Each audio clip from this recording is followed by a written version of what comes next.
ये कहानी एक बाप की है जो अपनी बेटी के साथ इतना बुरा किया कि सोचने से ही डर लगता है। लेकिन ये सच है और इससे हमें सीख मिलती है कि दुनिया में कितना अंधेरा छुपा होता है। एक बाप था जिसने अपनी बेटी के साथ रेप किया 24 सालों तक एक बंकर के अंदर। जोसेफ फिजिल का जन्म हुआ था 9 अप्रैल 1935 को ऑस्ट्रिया के एक छोटे से गांव मेनाइरिंग में। उस टाइम यूरोप में वर्ल्ड वार आई चल रहा था और जोसेफ का बचपन बहुत मुश्किल था। उसकी माँ मारिया फिजिल एक स्ट्रिक्ट औरत थी जो जोसेफ पे बहुत गुस्सा करती थी, उसको मारती थी और कभी प्यार नहीं दिया। जोसेफ के बाप का नाम जोसेफ ही था। जोसेफ छोटा था तब से ही अजीब था। स्कूल में अच्छा पढ़ता था लेकिन अंदर से गुस्से वाला था, कंट्रोल करने वाला था और सोचता था कि दुनिया उसके अगेंस्ट है और वो औरतों पे गुस्सा निकालता था।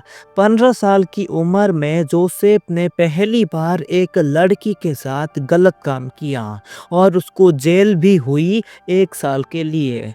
जेल से निकलने के बाद वो इंजीनियर बन गया, इलेक्ट्रिसिटी का काम करने लगा और प्रॉपर्टीज खरीदने लगा। 1956 में वो 21 साल की रोज मायराई के साथ शादी करता है। रोज मायसाई एक सिंपल लड़की थी जो जोसेफ से छोटी थी और वो जोसेफ को हीरो मानती थी। उनके घर में 7 बच्चे हुए, उनमें से 3 लड़के और 4 लड़कियां। सबसे छोटी बेटी थी इलिटाबेस जो पहले हुई थी 6 अप्रैल 1966 को। बाहर से ये फैमिली नॉर्मल दिखती थी। जोसेफ एक अच्छा इलेक्ट्रिशियन था, घर बनाता था, रेंट पे देता था और लोग उसको सीधा साधा मानते थे। रोज माइसाई घर संभालती थी, बच्चों को पाला, लेकिन अंदर से जोसेफ का दिल बहुत काला था। वो अपने बच्चों पे नजर रखता था, खासकर लड़कियों पे, और कंट्रोल करना चाहता था। इलिसाबेथ छोटी थी तब से ही जोसेफ उसको अलग से प्यार करता था, लेकिन वो प्यार नहीं, गलत मोहब्बत थी। जब इलिसाबेथ 11 साल की हुई, जोसेफ ने उसके साथ गलत शुरू कर दिया। वो उसको छेड़ता था, उसके कपड़े बदलने में मदद करता था और धीरे धीरे उसको डराता था। इलिसाबेथ बहुत डरती थी, वो अपनी माँ को बताना चाहती थी, लेकिन जोसेफ कहता था अगर तूने अपनी माँ को कुछ भी बताया तो मैं तुमको मार दूंगा। इलिसाबेथ 3 बार घर से भागने की कोशिश की, लेकिन हर बार जोसेफ ने उसको पकड़ लिया और पुलिस को झूठ बोला कि वो भाग गई है। ये सब चलता रहा और इलिसाबेथ 18 साल की हो गई, स्कूल खत्म हुई और वो सोच रही थी कि अब फ्री हो जाएगी। लेकिन जोसेफ का प्लान कुछ और ही था। वो सालों से घर के नीचे बेसमेंट बना रहा था, एक सीक्रेट रूम जहां कोई आवाज बाहर नहीं जाती थी। अब सुनो, अगस्त 1984 में इलिसाबेथ 18 साल की थी। जोसेफ ने उसको बोला बेटा नीचे बेसमेंट में एक दरवाजा लगाना है, मदद कर। इलिसाबेथ ने सोचा ठीक है, पापा को मदद कर दूंगी और नीचे गई। जैसे ही वो पहुंची, जोसेफ ने उसके मुंह पे एक कपड़ा रखा जिसमें ईथर, एक बेहोशी की दवाई थी। इलिसाबेथ बेहोश हो गई और जब वो जागी तो वो एक छोटे से कमरे में बंद थी। दरवाजा नहीं, कोई खिड़की नहीं, सिर्फ एक छोटी सी बल्ब। एक कमरा जोसेफ ने स्पेशली बनाया था, 60 स्क्वायर मीटर का, sound proof, electricity, toilet, fridge, stall सब था, लेकिन बाहर की दुनिया से बिल्कुल अलग था। अंदर पहुंचने के लिए 8 दरवाजे खोलने पड़ते थे और आखिरी दरवाजा 300 केजी का स्टील का था, जिसका लॉक सिर्फ जोसेफ के पास था। एलिजाबेथ चिल्लाई रोई, दरवाजा ठोकती रही, लेकिन कोई आवाज बाहर नहीं गई। जोसेफ अंदर आया और बोला, ये तुम्हारी नई जिंदगी है, अब तुम मेरी हो। एलिजाबेथ को समझ आ गया कि ये क्या करने वाला है या क्या होने वाला है। जोसेफ ने उसके साथ रोज गलत काम शुरू कर दिया, उसको मारता था और उसको चेन से बांध देता था। पहले 6 से 9 महीने तक एलिजाबेथ को हाथ पांव चेन से बांधे रहे ताकि वो हिल ना सके। वो सिर्फ एक बेड पे सो सकती थी, खाना वीकली मिलता था और पानी भी थोड़ा सा। एलिजाबेथ सोचती रही, ये सपना है, मैं मर जाऊंगी, लेकिन जोसेफ कहता था, अगर भागने की कोशिश की तो इलेक्ट्रिसिटी से मार जाओगी या पॉइजन गैस से। ये सब बहुत दुखी था। एलिजाबेथ ने सुसाइड की बहुत बार सोची, लेकिन अंदर से हिम्मत रखी। जोसेफ बाहर नॉर्मल जिंदगी जी रहा था।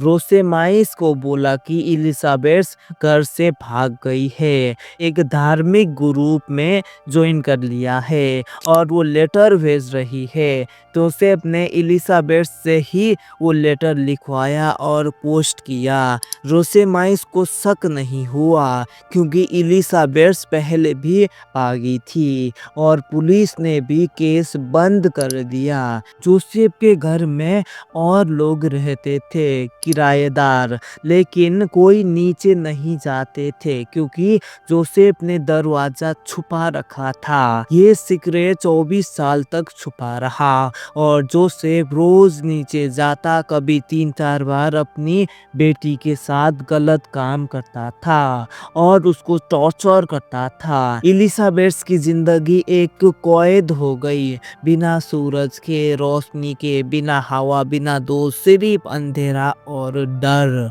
बेसमेंट में एलिजाबेथ अकेली नहीं रही, उसके बच्चे हुए जोसेफ के गलत काम से। एलिजाबेथ ने 7 बच्चे पैदा किए बिना किसी डॉक्टर के मदद से। वो खुद डिलीवरी करती थी, सिर्फ एक बुक से सीख के जो जोसेफ ने दी थी। पहले बच्चा हुआ 1988 में, एक बेटी क्रिस्टीन बेसमेंट में ही रही एलिजाबेथ के साथ। दूसरा बेटा हुआ स्टेफन 1990 में, वो भी नीचे ही रहा। तीसरा लिसा 1992 में, लेकिन जोसेफ ने सोचा ये बाहर भेज दूंगा। उसने लिसा को एक बॉक्स में रखा, रोसेमाइस के दरवाजे पे छोड़ा और झूठ बोला कि एलिजाबेथ ने छोड़ दिया, वो कल्ट में है। रोसेमाई ने लिसा को अपना बना लिया, उसको पाला, स्कूल भेजा। चौथा मोनिका 1994 में सेम तरह से ऊपर भेजा गया। पांचों और छठों एलेक्जेंडर और माइकल 1996 में ट्विंस हुए थे। एलेक्जेंडर को ऊपर भेजा बट माइकल मर गया पैदा होने के कुछ दिन बाद सांस की प्रॉब्लम से। जोसेफ ने माइकल की बॉडी को जला दिया और राख गार्डन में फेंक दी। ये मर्डर बाय नेग्लिजेंस माना गया। सातवां फेलिक्स 2002 में बेसमेंट में ही रहा। तो 3 बच्चे क्रिस्टीन, स्टेफन, फेलिक्स बेसमेंट में रहे, कभी सूरज नहीं देखा, सिर्फ टीवी पे दुनिया जानी। वो पहले कमजोर थे और एलिजाबेथ ने उनको पढ़ाया जितना हो सका, ABC सिखाया, स्टोरी सुनाई। 3 बच्चे लिसा, मोनिका, एलेक्जेंडर ऊपर रहे। रोसेमाइस और जोसेफ ने उनको अपने बच्चे की तरह पाला। उनको पता नहीं था कि जोसेफ उनका दादा नहीं बल्कि पाप है। बेसमेंट वाले बच्चे बहुत डरते थे जोसेफ से। वो उनको मारता था, लाइट बंद कर देता था दिनों तक या खाना नहीं देता था। एलिजाबेथ उनको कहती थी, पापा आए तो चुप रहो वरना सजा मिलेगी। ये जिंदगी एक नाइटमेयर थी। 24 साल तक बिना किसी उम्मीद के एलिजाबेथ सोचती रही कब ये खत्म होगा। जोसेफ बाहर नॉर्मल था, किराएदार रखता था, बिजनेस करता था, चर्च जाता था। कोई शक नहीं हुआ क्योंकि वो स्मार्ट था और झूठ बोलने में उस्ताद था। कहानी का टर्निंग पॉइंट सुनो। ये नाइटमेयर 2008 में खत्म हुआ। अप्रैल में क्रिस्टीन जो 19 साल की हो चुकी थी बहुत बीमार हो गई। उसको किडनी फेलियर हो गया, वो बेहोश हो गई। बेसमेंट में डॉक्टर नहीं था तो जोसेफ ने सोचा इसको हॉस्पिटल ले जाना पड़ेगा। वो क्रिस्टीन को ऊपर लाया, हॉस्पिटल ले गया और डॉक्टर को बोला कि ये मेरी पोती है, उसकी माँ कल्ट में है। डॉक्टर ने क्रिस्टीन को देखा, वो पेल थी, वीक थी, तीत खराब थे और बहुत चोट लगी थी उम्र से। उनको शक हुआ ये नॉर्मल नहीं। हॉस्पिटल में पुलिस को बुलाया गया और पुलिस ने जोसेफ को पूछा क्रिस्टीन की माँ कहाँ है। जोसेफ ने झूठ बोला एलिजाबेथ कल्ट में है, लेकिन डॉक्टर ने एक नोट देखा जो क्रिस्टीन के साथ था जिसमें लिखा था एलिजाबेथ से। पुलिस को लगा कुछ गड़बड़ है। जोसेफ घर आया और एलिजाबेथ को बेसमेंट से बाहर निकाला, उसको हॉस्पिटल ले गया और पुलिस के सामने ले आया। एलिजाबेथ जो 42 साल की हो चुकी थी बहुत डर रही थी, लेकिन पुलिस ने उसको सेफ जगह पे ले गया और पूछा बेटा क्यों हुआ, क्या हुआ। एलिजाबेथ ने सब कुछ बता दिया, 24 साल की पूरी कहानी रोते हुए डिटेल में। पुलिस हैरान रह गए और तुरंत जोसेफ को अरेस्ट कर लिया। वो नीचे गए, बेसमेंट खोला और स्टेफन और फेलिक्स को बाहर निकाला। रोसेमाइस को शौक लगा, वो सच में नहीं जानती थी। वो रोई और बोला मैं अंधी थी। पूरा आमिस्टेन शहर और दुनिया हैरान हो गई। न्यूज़ चैनल पे चली, लोग सोचते थे ये कैसे हो सकता है, एक घर में इतना अंधेरा। पुलिस ने घर की पूरी जांच की, बेसमेंट देखा और सब प्रूफ मिले, लेटर, चेन, सब कुछ। एलिजाबेथ के बच्चे को हॉस्पिटल ले गया, इलाज किए और थेरापी शुरू हुई। ये दिन 27 अप्रैल 2008 का था जब ये राज खुला। जोसेफ को जेल में डाला गया और 2009 में संक्त पोल्टेन कोर्ट में ट्रायल शुरू हुआ। जोसेफ पे बहुत सारे चार्ज लगे, रेप केस, अपने ही फैमिली में गलत काम, फॉल्स इम्प्रिजनमेंट और मर्डर बाय माइकल। पहले जोसेफ ने सब डेंटी किया, बोला मैं पागल था, लेकिन जब प्रोसिक्यूटर ने एलिजाबेथ की वीडियो रिकॉर्ड स्टेटमेंट दिखाई जिसमें वो रोते हुए सब बता रही थी, तब जोसेफ कोर्ट में जोसेफ बोला मैं जानता हूँ मैंने गलत किया है, लेकिन मैं पागल था। लेकिन डॉक्टर ने चेक किया और बोला वो मेंटली फिट है, पागल नहीं। ट्रायल 4 दिन चला और जज ने जोसेफ को लाइफ इम्प्रिजनमेंट दी क्योंकि वो 74 साल का था। रोसमाइस को भी चार्ज लगे क्योंकि वो शक करती थी लेकिन इग्नोर करती थी, लेकिन उसको सिर्फ प्रोबेशन मिली, मतलब वार्निंग। एलिजाबेथ ने कोर्ट में नहीं आई, उसकी वीडियो ही काफी थी। बच्चों को नई जिंदगी मिली, उनको थेरापी दी गई, न्यू नेम दिए गए और गवर्नमेंट ने प्रोटेक्शन भी दी। जोसेफ को जेल में भेज दिया गया और वो आज 89 साल का है, भूलने की बीमारी से पीड़ित। और एलिजाबेथ कहती है मैं जीती क्योंकि मैंने अपने बच्चों को बचा लिया।